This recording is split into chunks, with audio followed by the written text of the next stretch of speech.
ଦେଖନ୍ତୁ ଏବେ ଯଶସ୍ୱୀ ଲୋକପ୍ରିୟ ମୁଖ୍ୟମନ୍ତ୍ରୀକୁ ମୁଁ ତ ଧନ୍ୟବାଦ ଦେବି ଯେହେତୁ ଆଜି ଖାସ୍ କରି ଆମର ମୋର କଟପାଡ଼ ନିର୍ବାଚନ ମଣ୍ଡଳୀରେ ଯେଉଁ ଚାଷୀମାନଙ୍କର ଯେଉଁ ସମସ୍ୟା ବିଗତ ଦିନରେ ଥିଲା ଆଜି କଟପାଡ଼ ବ୍ଲକର ବ୍ଲକ ସ୍ତରୀୟ ଯେଉଁ ମଣ୍ଡିଟା ଶୁଭ ଉଦ୍ଘାଟନ ହୋଇଯାଇଛି ଖରିଫ ଋତୁ ପାଇଁ ଏହି ମଣ୍ଡିରେ ସମସ୍ତ ଚାଷୀ ଭାଇମାନଙ୍କର ଯେଉଁ ଧାନଟା କିପରି ବିକ୍ରି ହେବ ଏହି ପରିପ୍ରେକ୍ଷୀରେ ଆଜି ଜିଲ୍ଲା ପ୍ରଶାସନ ଏବଂ ଲ୍ୟାମ୍ପର ଯେଉଁ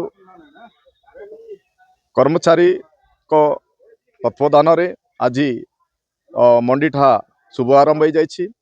ଏଇଠି ବର୍ତ୍ତମାନ ଆମ ସରକାର ମଧ୍ୟ ପ୍ରତ୍ୟେକ ମଣ୍ଡି ପାଇଁ ବିଶେଷ କରି ମୋର କଟପାଡ଼ ବ୍ଲକ ପାଇଁ 14ଟି ନୂଆର ମଣ୍ଡି ତାର ଭିତ୍ତିଭୂମି ମଧ୍ୟ ଆରମ୍ଭ ହୋଇଯାଇଛି। ଆଗାମୀ ଦିନରେ ତାର ଭିତ୍ତିଭୂମିଟା ଚାଷୀଙ୍କର ସମସ୍ୟା ହେବ ନାହିଁ, ସେଠି ମଣ୍ଡିରେ ନେଇକିନା ଧାନଟା ମାରିବେ।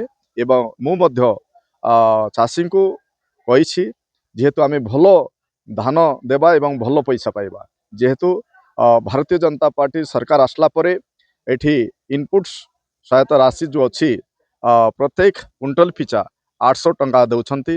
ତେଣୁ ସମସ୍ତେ ଚାଷୀ ଖୁସି ଅଛନ୍ତି ଏଇ ସରକାରଙ୍କ ପ୍ରତି। ତେଣୁ ମୁଁ ଆଶା କରେ ସମସ୍ତେ ଆମେ ସହଯୋଗ କରିବା, ସରକାରଙ୍କୁ ସହଯୋଗ କରିବା। ଯେ ଧାନ କିଣୁଛି ଲ୍ୟାମ୍ପସ୍ ହେଉ କିମ୍ବା ସରକାର ତ ଧାନ କିଣୁଛି, ଇଏ ଯେ କୌଣସି ଆମର ଯେଉଁ ମଣ୍ଡିମାନଙ୍କର ଯେଉଁ ଧାନ କିଣୁଛନ୍ତି ଆମେ ସମସ୍ତେ ଚାଷୀ ଭାଇ ଆମେ ସମସ୍ତେ ସହଯୋଗ କରିବାର ଆବଶ୍ୟକତା ଅଛି। ଏବଂ ସୁରୁଖୁରୁରେ ଏଇ ବର୍ଷଟା କିପରି ଧାନ ଉଠିବ, ଚାଷୀଙ୍କର ସମସ୍ୟା ନହେବ ସେଇ ଦୃଷ୍ଟିକୋଣରୁ ମୁଁ ଏଇ ବାର୍ତ୍ତାଳାପ ଦେଇଛି ସମସ୍ତ। ଦେଖନ୍ତୁ ଆମେ ଯେହେତୁ ସିଧାସଳଖ ଚାଷୀମାନେ ମିଲର୍ସକୁ ପାଖରେ ନେଉଥିଲେ, ମିଲର୍ସ ସହିତ ଚାଷୀଙ୍କର ଯେଉଁ ଅଛି ସେଇ ସଂଯୋଗ ଥିଲା। କିନ୍ତୁ ସରକାର ଏବେ ଚାହୁଁଛନ୍ତି ଯେଉଁ ମଣ୍ଡିରେ ମାରନ୍ତୁ ଚାଷୀ ଧାନଟା ନିଜ ଆମେ ମଧ୍ୟ ବୁଝିବାର ଆବଶ୍ୟକତା ଅଛି, ଚାଷୀ ମଧ୍ୟ ବୁଝିବାର ଆବଶ୍ୟକତା ଅଛି। ଆମେ ଧାନ କାହାକୁ ବିକୁଛୁ? ଆମେ ଲ୍ୟାମ୍ପସକୁ ତ ବିକୁଛୁ ନା, କିନ୍ତୁ ସରକାରଙ୍କୁ ବିକୁଛୁ। ଆମେ ଲ୍ୟାମ୍ପସ କିଣୁଛି, ଆମେ ଯେଉଁ ମଣ୍ଡି ଆମକୁ ବିକିବା ପାଇଁ କହିବେ ସେଇ ମଣ୍ଡିକୁ ଆମେ ଧାନ ନେବାର ପ୍ରୟାସ କରିବାର ଆବଶ୍ୟକ।